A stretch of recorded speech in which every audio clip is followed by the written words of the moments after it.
Hi, this is Little Dwarf playing games while rambling incoherently into a microphone. Why? Well, just because I can, and I continue with Werewolf the Apocalypse Heart of the Forest. Blind. I'm a bit angry with myself because I'm pretty sure I've screwed up the whole protest situation because I wanted to go for a peaceful protest, but I kind of angered Cornell, so now I'm leaning more into the violent approach, but I don't want to, so I feel like I'll go back to Cornell and try to apologize or something. I have to at least try. A little help from my friends. I voted for the peaceful protest, and soon we were on our way to the national park headquarters and the education center.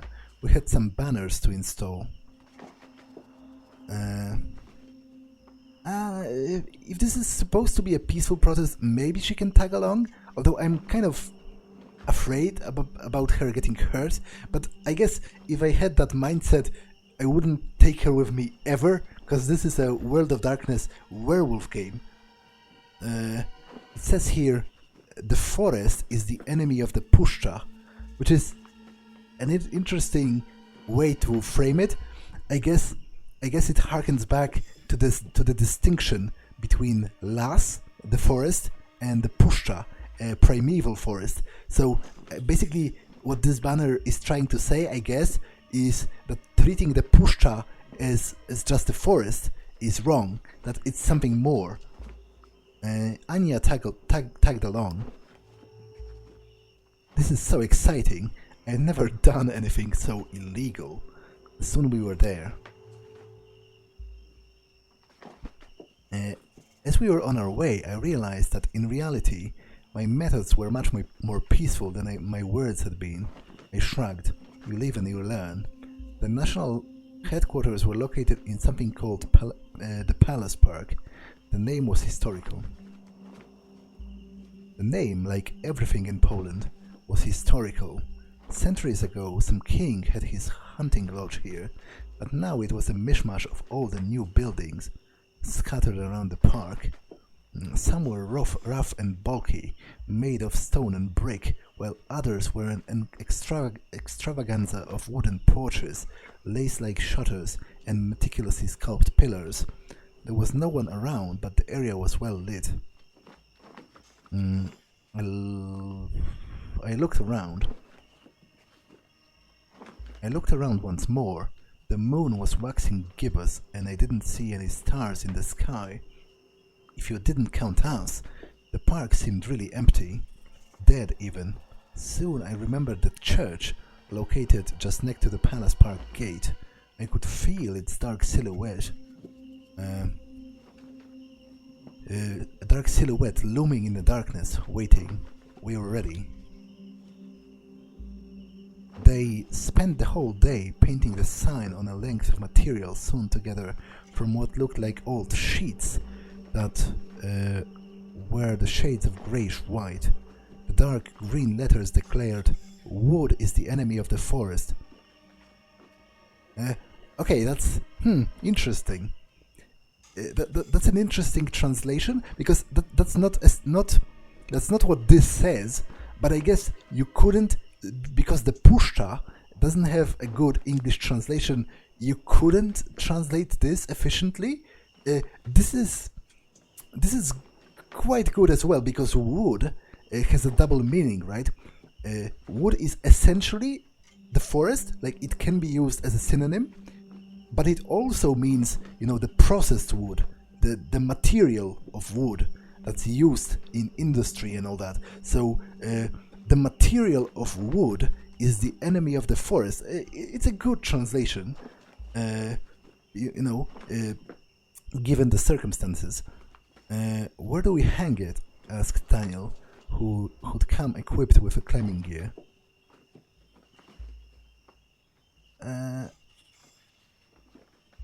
I guess I'm a freaking werewolf. I do deserve a bit of action. There has been surprisingly little of it so far. So I wanted to climb. I turned to Daniel. Hey, can I climb with you?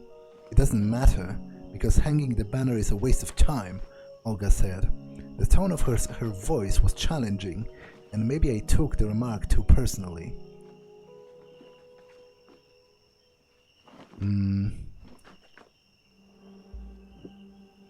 Why doesn't it matter? I challenged her.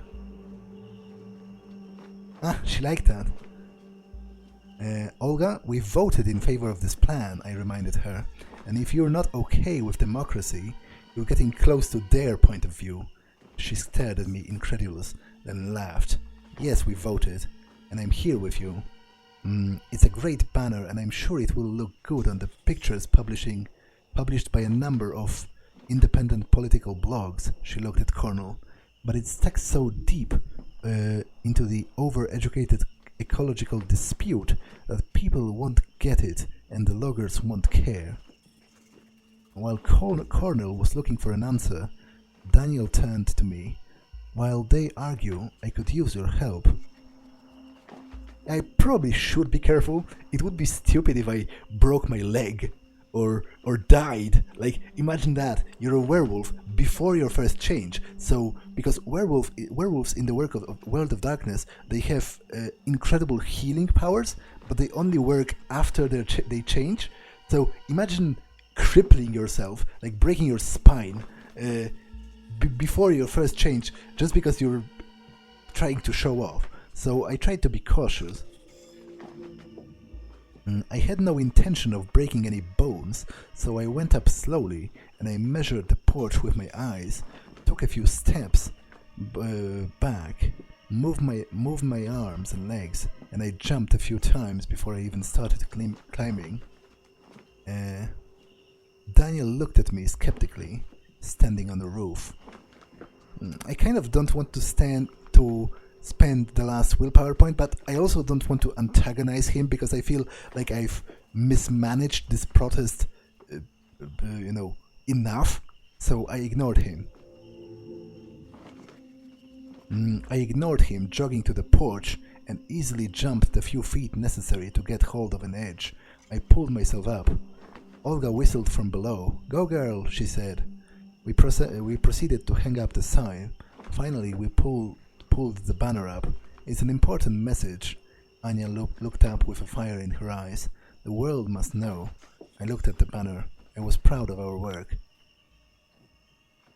When we finished, Cornell gathered us together.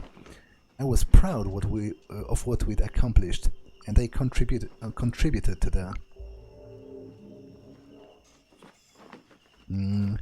Whatever my family had done, I was starting to pay back the debt. Cornell reached for his bicycle. Let's go for a trip to remind ourselves what we're trying to protect. And gunshots in the woods. The woods were full of stars. We cycled in silence, enjoying the company of the forest as it enjoyed ours. At some point, a clearing opened up before us. It was surrounded by boulders placed in a circle. They looked relaxed. A soft breeze rustled in the trees, welcoming us. Anya chuckled. Yeah, I would like to lower my rage a bit, to be at 2 instead of 3. This is exciting, Anya chuckled, and I relaxed. When I took a breath, I felt a wave of strange energy filling my body, harmonious and bright. I wondered if anyone else felt that as well. Did you guys feel that? I looked at my companions, but before anyone could answer, a loud sound tore through the silence. It was a gunshot. Anya gasped, looking around, wide-eyed and terrified. The other tensed, but they didn't look concerned, just confused. "Who's there?" Cornell shouted. There was a rustle, and I saw a bunch of men in camo, each one of them with a rifle, coming towards us between the trees. I observed them. Ah, that's Bartek.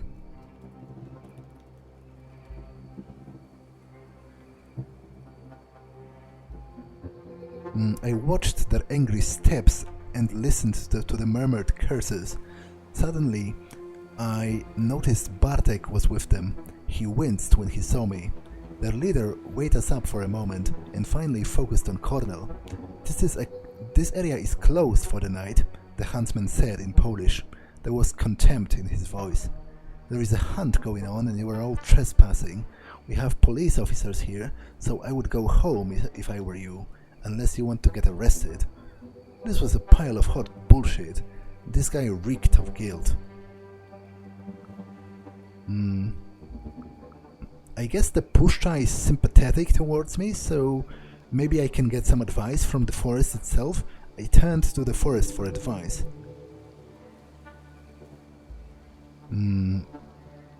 This man, I realized, was no one. He wasn't important here. What was important was the forest and what it needed, and it cared about me and didn't want me to get hurt.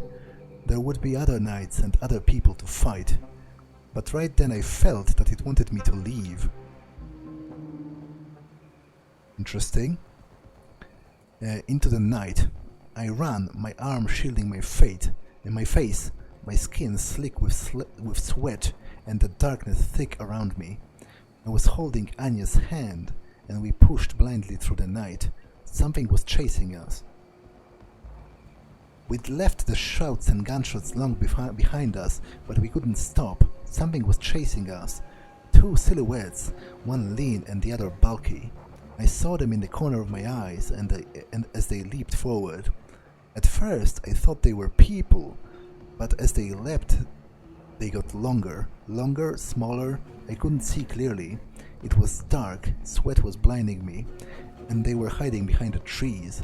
I heard howling and growling, and I saw there were wolves chasing us.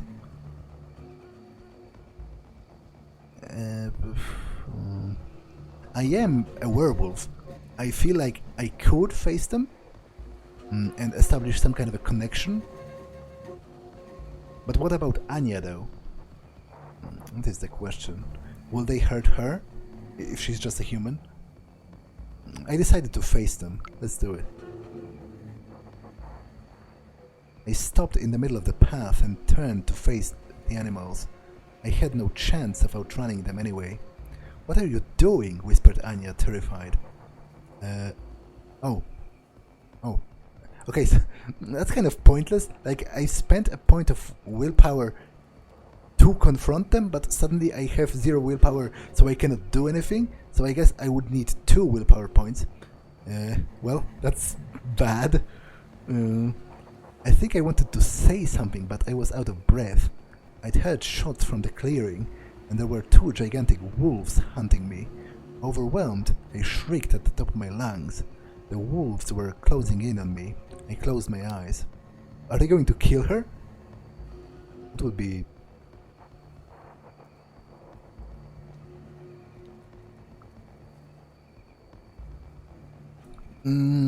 Yeah, I'm pretty sure they are going to kill her. Which I'm not happy about at all, because that's kind of my fault. There was a series of wet cracks, like skin breaking, torn from within by muscles that suddenly grew, by bones rapidly getting longer, by fur and teeth and claws. When I dared to look, I saw 2 8-feet-tall monsters standing in front of me in the narrow path in the forest.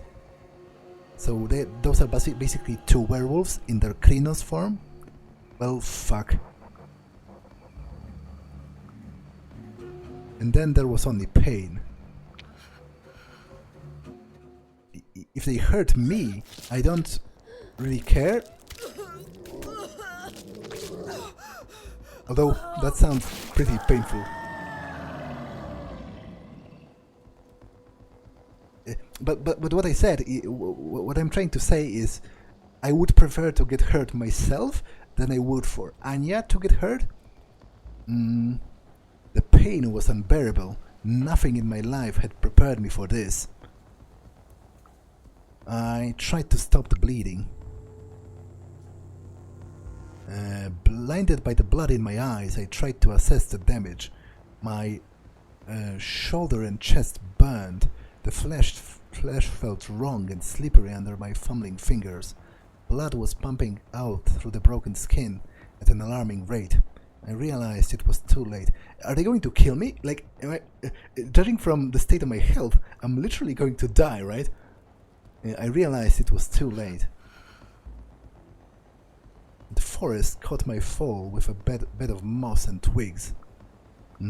I stopped thrashing, and cold numbness engulfed me.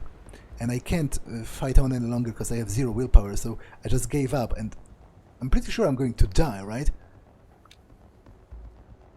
My eyes were open, and I stared blankly at the trees. There was a small fragment of the sky visible between the branches.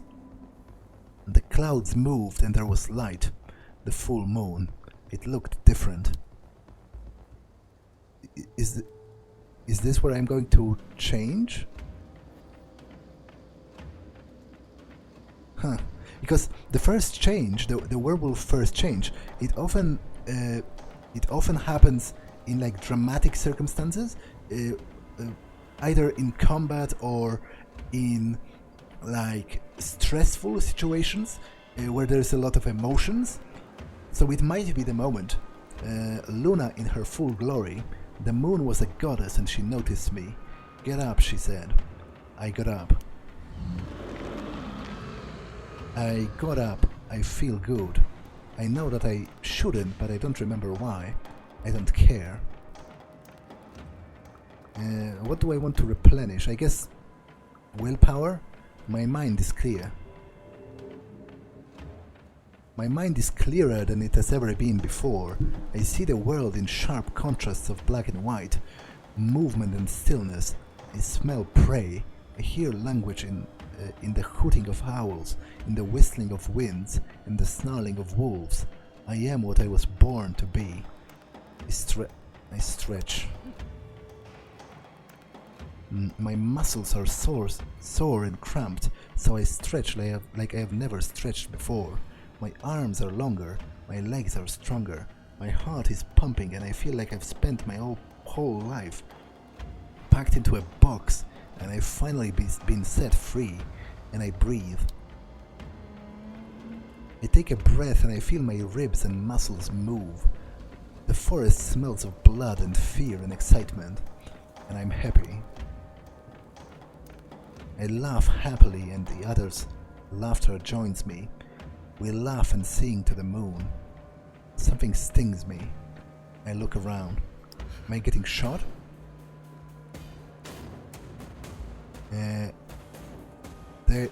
There's a small, malformed creature pointing a stick at me.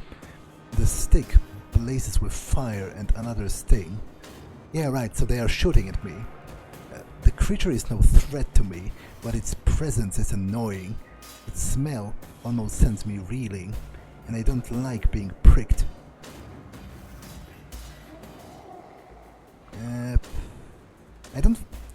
They are probably going to die, because if you're going to get pushed away by Krinos, you're probably going to die anyway, but I'll try not to kill them. I push it away. I push the creature away and it flies through the air, making funny noises. Then it hits the tree and stays there, pinned to the branch like a butterfly. My ears prick? What? And I hear more creatures running blindly through the bushes. I feel better. My leg no longer stings and I feel far better than ever before. I don't want to hunt them down. Is this a dream? Maybe this is a dream, I think, as I move silently through the undergrowth. The creatures are running away, their backs turned to me. Growl escapes from between my teeth, and one of them turns my way. It challenges me. I roar. Maybe it will frighten him away. I wonder, how are they capable of doing that? Like, in the lore of the World of Darkness, regular humans pretty much become overcome with catatonic fear whenever they encounter a werewolf's Krinos form. So are they kinfolk, or are they somehow supernatural? How are they even able to face me? That's interesting. But maybe I can scare them away. I roar.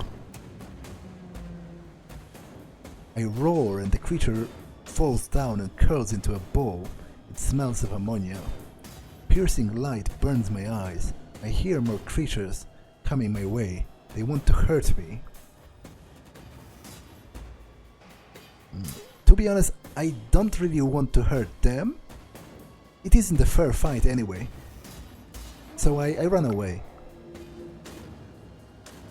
I am too smart for such an ambush. I claw my way through the nearest creature and disappear into the trees. Their frustrated shouts make me laugh. A new smell. I flare my nostrils and there's a new smell. Something is coming. The creatures? No, something else. I see them moving among the trees. Suddenly I am surrounded by them. I think I know them. They seem familiar. It's like I met them in the past, but they were hidden. They close in on me. What do they want? I wait. I relax and wait for them, unflinching. They approach me and sniff the air. Their smells are overwhelmingly familiar. Once the people had sounds attached to them, but now I realize the sounds were not their true names. Run with us, they say. And we run. And we hunt together and there is joy. There is no way to describe the thrill of being part of a pack and closing in on your prey and tearing it apart. Then I get lost chasing something only because it's escaping. I am alone in the heart of the forest. I look up and see no moon, only clouds and tangled branches. Something changes. And I realize how tired I was. I stumbled in the darkness.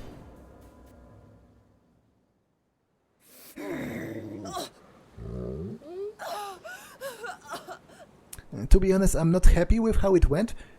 I've definitely killed at least a couple people. But then again, this is something that probably couldn't have been stopped. Like, it's a classic tale when you're a werewolf. Usually, when you first change, you kill someone, at least. To be honest, it's probably better if you kill some random people in the forest than if you kill your own family, for example, or like your best friend, although I might have killed her as well. I guess it remains to be seen. The night sky was full of stars and I opened my eyes. Confused, I opened my eyes. The forest around me was thick and dark.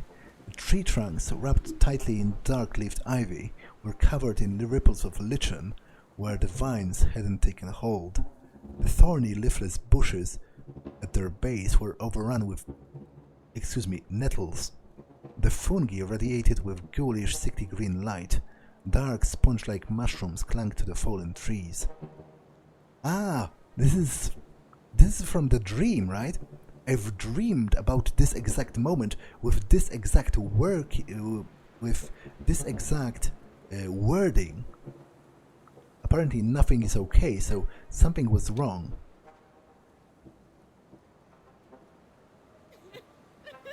I couldn't think straight, but I knew that something wasn't right.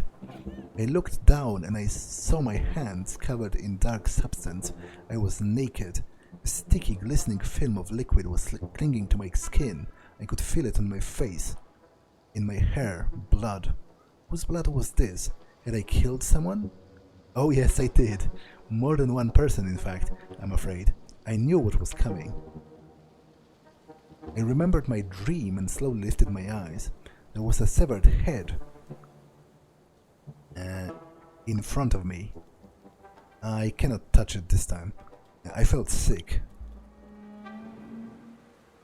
The face was contorted, the eyes bulging, the mouth open, the tongue stuck out. It was obscene.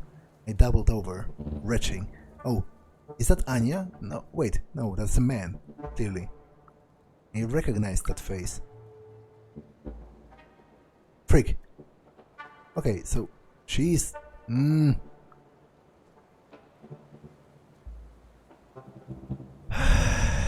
Okay, I feel immensely guilty about that. Although that's clearly a man's face, so I'm not sure what's the matter with that, but... Oh god, I recognize that face. It was Anya, her braids covered with dried blood. The head watched me with reproach. Yeah, and she's right. It is my fault. I cried. I felt tears running down my cheeks, and a sadness fell in. The bushes rustled, and later I saw Olga coming out from between the trees. She looked at me, at my head and my face. She came closer and squatted beside me. "It's okay," she patted my shoulder. "You're a werewolf." I looked at her. I blinked and everything faded to black.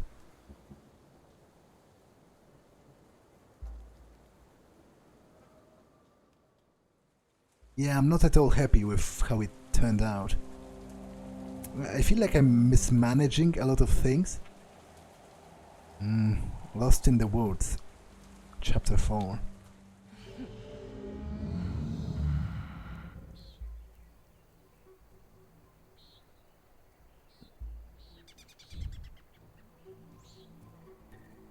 The morning smelled of fur, earth and the forest. Over the gentle snoring that filled the warm space under the low-hanging branches of an old spruce tree, I heard a squirrel. I was hungry. I went outside. Stepping over the sleeping forms, I made my way outside. Alone, hiding in the tall grass, I sniffed around. The sky was bright. The sky was bright and the forest around me was dark and full of interesting smells. High in the trees, birds yelled about status, sex and violence. Memories started to come back. Something opened in my mind and the memories started flooding back. The run through the night, the bite, the strange dream about being a werewolf. Creatures stirred in the bushes nearby. A tall, dark silhouette. Strangely familiar smell. I tensed up. And watched the human as they looked around. "Maia, there you are," they said as they noticed me. It was the time to get out of there. I spasmed and changed into a wolf apparently. Suddenly a feeling like a cramp or a spasm surged through me and everything changed. I was homied. The human. Oh, right, I was a wolf before, right? I came out of the wolf den. I was Homid, the human form. I hit the ground with my bare ass. Colors exploded. The morning breeze suddenly became cold, and I shivered. I looked up. Confused, I looked at the person approaching me. "Cornel is cautious. You look cold." Cornel handed me a bunch of clothes. "Don't change for a while. They won't survive it. Not until you can earn the right." Yeah, right, because in the World of Darkness, in Werewolf the Apocalypse, there is actual, like, your clothes become shredded when you change into your Krynos form, or they simply fall off of you if you change into a wolf, because you're smaller then. But there is actually a mystical rite that can bind clothes to your person, so they change with you. But obviously I don't know it for now. I took the bundle. I snatched the bundle and started pulling the clothes on. Sneakers, loose-fitting jeans, a hoodie with a unicorn. They fit perfectly. I thought about the previous night, when I was raging through the forest and how differently I experienced the world through the wolf senses, and about the discomfort and confusion of changing shape. So, I was a werewolf. There was no denying it. I was no longer human.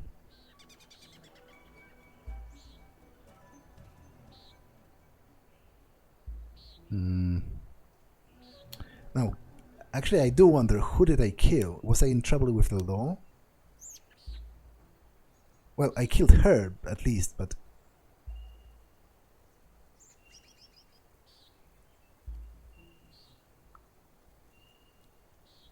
There was a murder last night, I said anxiously. What if they find my DNA at the crime scene? We'll take care of that. Human laws aren't as relevant to you anymore. We stood there for a moment in silence. I was wondering about how one usually learned they were a werewolf. I asked Cornel about his story. I have a point of willpower to spend. So, how did you become a werewolf? I was born a werewolf, it seemed. It seems. Yeah, because everyone is. Like, Garou, the werewolves in the World of Darkness, they are actually born werewolves, but they stay in their breed form, so that is either a human or a wolf, until the first change, which is what happened to me now. There is one special case, which is the Metis, which Metis is a result of a forbidden union between two werewolves, and Metis are actually born in the quote-unquote classic werewolf form, the war form of Krynos, and they stay locked in this form until they first change, upon which they can change to human or wolf or whatever. That's not what I meant. Oh, I mean, when did you change? Oh, that. I was serving in Afghanistan. It was an ambush. Stuff happened. What stuff? Werewolf stuff. He wasn't very forthcoming. They sent me home with PTSD, and once I got home, I was found out by others. They needed someone who knew how to fight. Why? We were the real eco-terrorists back then, my pack and I, but I realized that violence only breeds more violence, and that's not the way I want to follow. But how come nobody knew about werewolves? Doesn't make any sense. How come nobody knows about werewolves? We protect the veil. Yeah, as I said, the veil is a poetic term for the false assumption that the supernatural doesn't exist, which the delirium reinforces. It's easy to convince humans that the supernatural doesn't exist. They already want to believe that, and the delirium helps. The state of madness and memory loss suffered by the humans who look upon a Garou in Krynos form. Yeah, that's why I was weirded out by the fact that they were actually shooting at me. They shouldn't be able to effectively oppose me, because they would have been affected by the delirium. So I wonder, what was that about? The delirium? You mean delirium as in the medical condition? I asked, remembering something I had read about. Acute confusional states. You'll have to ask Pat for that, but the gist of it is that humans are incapable of remembering that they saw a Krynos. The half-wolf, half-human war form of the Garou. They panic, turn away, and instantly forget. Every time. Then I realized something. The wolves had awoken. At some point, the rest of the party had awoken and joined us. The clearing was full of wolves. Fuck. The wolves were closing in on me. I knew my next decision would have very serious consequences. Well, there's no point. Why would I run from the wolves? I'm literally a werewolf now. So I guess I'll go and simply face them and try to commune with them. So I'll go to the battlefield, acceptance, cooperation. The headless body was heavy. They said that, as my first kill, it was my burden. It was my duty to take it to the barrows. I got my shit together. Lifted the corpse and threw it over my shoulder. You have to balance the death you cause with your achievements. That is the path of the Garou. The term werewolves use for themselves. He accompanied me, carrying the severed head in a bag. The others stayed behind, covering the tracks. I couldn't believe Anya was dead. She only wanted to help, you know. She was worried about something happening here, and it's hard, Cornell admitted, looking at me with sympathy. But we're at war. Death happens. The faster you learn to accept it and honor it, the better the soldier you'll be. But the body was too heavy. I kept dragging the body, but the burden was too much to bear. I was tired and hurt, and I couldn't do it anymore. I looked at the body, and I really wanted to say something, but I choked on my words. I curled up into a ball with my arms around my head. I couldn't. I can't, I said.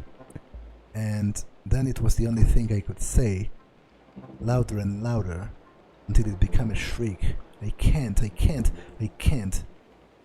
Connell sighed and kneeled beside me. You're a werewolf, Gaia's soldier.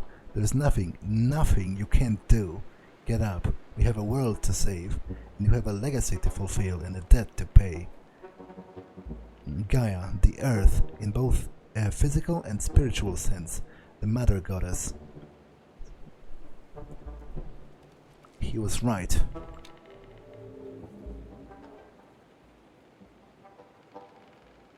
I was here for a reason, and I had things to do. I guess if I change to Glabro, if I can, because I'm not sure what forms do I have available. Yeah, right. It will be easier to carry the body, because basically werewolves in the World of Darkness have 5 forms. A Glabro, which is strong enough to lift heavy things without breaking a sweat and intimidate. A Glabro is like a feral human, like a caveman basically. Krinos, which is the war form, a ruthless killing machine. There's nothing subtle about it. Hispo, which is basically a dire wolf, like it's a giant wolf, like a prehistoric wolf. It's a monstrous wolf, smart, fast, heavy, and absolutely scary. And there is Lupus, which is simply a wolf. It's a wolf form, majestic animal with all its advantages and limitations. Looks great on camera. I'll shift to Glabro. It will help me carry the body. The pain was stronger than I ever imagined. I felt my muscles spasm as they rearranged themselves. My jaw cracked and my mouth filled with blood. I clenched my fists and claws drove into my palms. I screamed. When I rose, panting and sweaty, I was more than human. I was Glabro, wolfish, strong and scary. It hurt. The change hurt more than I expected. The world shifted, not much, but enough. I felt my teeth get sharper and muscles stronger. I picked up the body. It was a lot lighter. We went on. At some point I realized we weren't alone.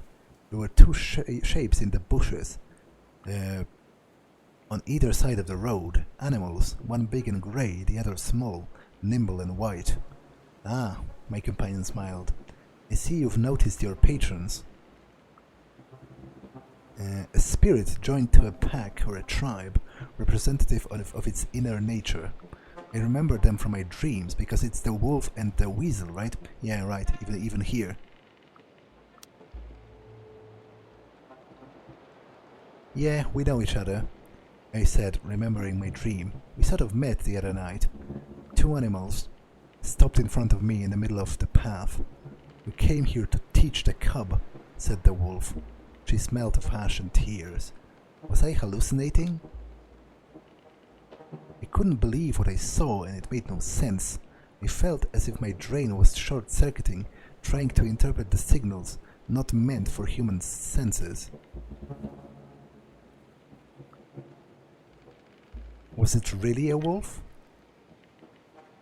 My eyes told me that there was a wolf staring at me, but I looked at it and felt ash on my tongue. I heard a mourning howl, so deep it reverberated in my bones, and I smelled fire. And when it talked, it was like the rustling of leaves formed words in my mind. They wouldn't leave me alone. But hallucinations or not, they just wouldn't leave me alone. The weasel circled me, and before I knew, I could feel small claws on my leg, then on my back, then on my arm. It smelled of musk and electricity. And then it bit my ear. Why would it do that? Ow! I shouted. Why would you do that? And to see how you would react, obviously, the weasel's electronic voice echoed in my head. Enough, the wolf growled, or at least that was what my brain decided to hear. I felt the weasel draw its breath. In the beginning, there was Gaia, the Earth Mother, and she gave birth to a mighty breed of warriors. The weasel began. It sounded electronical, like a teenager reading a Wikipedia page over a voice chat. They were called Garou, that's werewolves in Werewolfish, and their sole purpose was to protect Gaia. They failed, wailed the wolf. Look at the wolf. There was danger everywhere, shrugged the wolf when I looked to it for advice. When the time began, Gaia released 3 primal forces upon the earth. The Weaver, manifestation and symbol of order and pattern.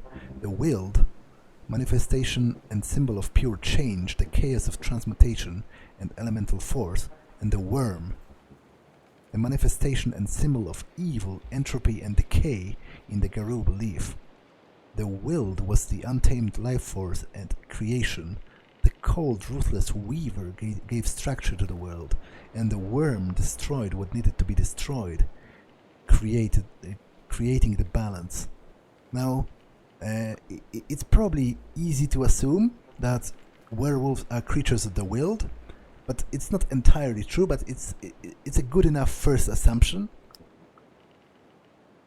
So, were werewolves creatures of the Willed, an untamed force of life? They were Gaia's children, born to herd and contain humans. So what went wrong? I can see that something went wrong. The Weaver grew too strong and ambitious and trapped the Worm within its lifeless web, the Weasel answered. Confined and denied, the Worm slowly went insane. The wolf wailed. Now Gaia is dying, choked by the Weaver and eaten alive by the Worm, and the Willed is not the one you should fight, she snarled. You were born to protect it. Then it turned and led the way. It took us to the barrows. It didn't look much different than the other part of the forest, until you noticed the mounds, that is. There was something about the flattened hills that drew my full attention.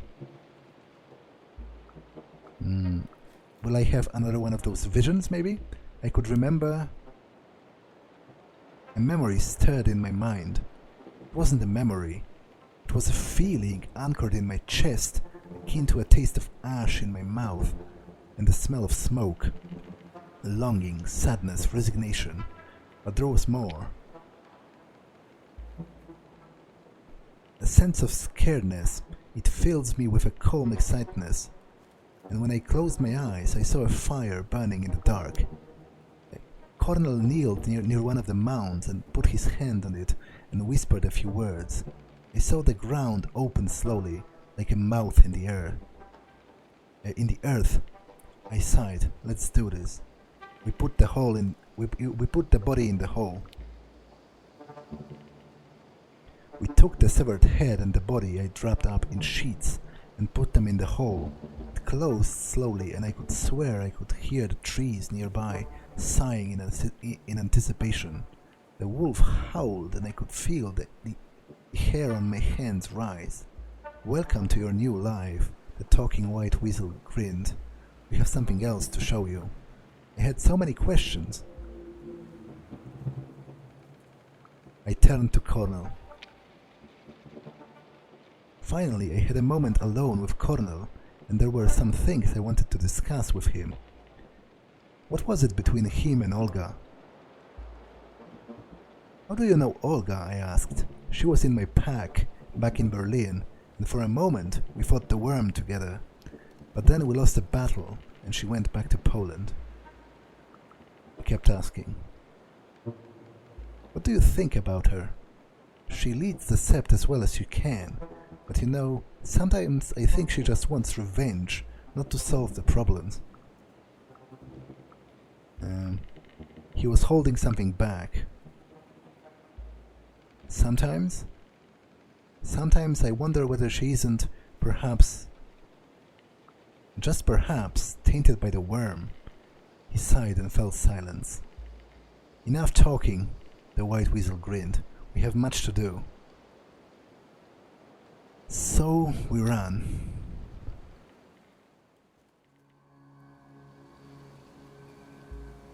You're a cub, so you have special privileges, said the weasel. Puszcza will grant you a vision. You must see to understand, said the wolf. Think carefully before you choose what to see.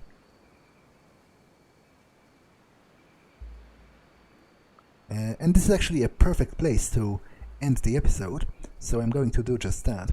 That's all for this one, and I will see you in the next one. Bye!